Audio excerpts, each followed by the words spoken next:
So this is introduction to why we want to do peer review or peer grading. Before we get to that, why we want to do that, the mechanics is that you write your paper, you write your hand in, and you can do that individually or in teams, groups. We will get to that also. You comment on 2 or 3 of your classmates or groups, teams, of the other team's hand-ins. And you then do reflection, you think about the comments that you have got, and you can even comment on the comments. Why do we want to do this peer grading? Well, when you hand in a university your papers, who do you hand into? Who are you writing to? That is very decisive for what you write and how you write it. The audience, who should read this? I mean, is it for school children? Is it for your family? Is it for your boss? The writing that you're doing will depend on that. Now you have an audience. It's your classmates. So you are at the same level. This is obviously a bit artificial because you are all in a learning process. Some of you know more than others because you have different backgrounds. Some of you have maybe already, for example, been certified in networking, working with TCP/IP networks. And you all come with different backgrounds and different knowledge, but you will have to write on an even playing field to each other here. The learning process and solving process, you can see I have drawn it up here. You go through 4 steps, you do some experimentation, you implement what you want to work with, you do some reflection when you worked with it in praxis, you conceptualize, you start having a language, use concepts, terms about what you have learned, what you have experienced, and you then plan to do some new experimentation. This is the learning process you go over and over iteratively again and again. Where does PeerGrade tap into this process? You do a concrete experimentation. For example, I'm flying a drone. The drone flies in a certain way and you want it to behave in a certain way.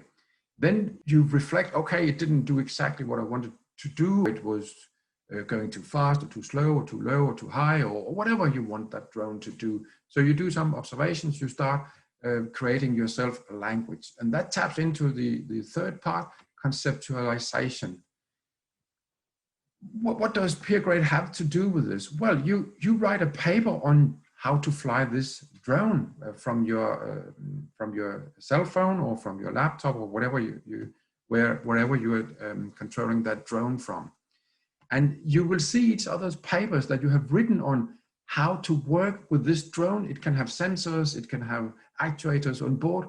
It's a whole project maybe, and you write a paper on that and you see each other's papers and you start discussing, you start reflecting on what have we learned here? How do we process from here? What experiments should we do further on, and so on.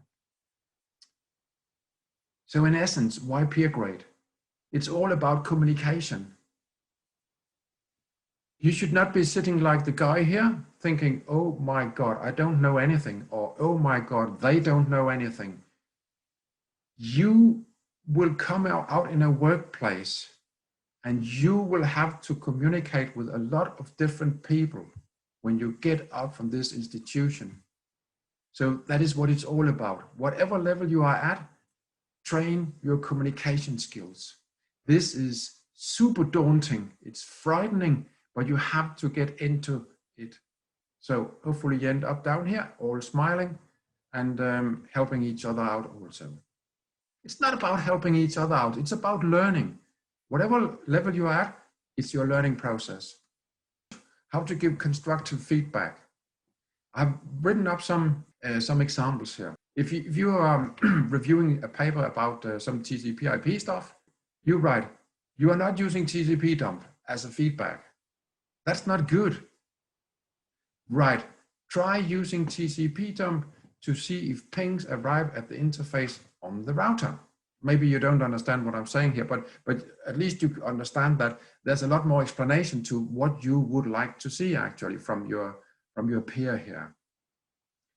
You could also write something like sanitize your graphics. Okay, how do I do that? What does he mean? What should I change? So please tell your classmate, your peer, what is it that you would like to see? Please, you have to sanitize your graphics. Too much non-relevant information, like all the Windows stuff. I like that. Only show the Linux command prompt. So this is concrete to the point. Your peer will know, okay, this is what he thinks I should change. A feedback remark like, I don't understand your source address table, your SAT table. That's useless, basically. Instead, write, please explain what is shown in the SAT table. That would tell your peer what it is you want, and so forth. You can read the rest yourself, these examples. I hope you get it. So be positive, constructive, and put as much information into your feedback as possible. That will also train you, who have a lot of experience, in your communicative, well, that's a hard word to say, skills. So please try that. Please go forward.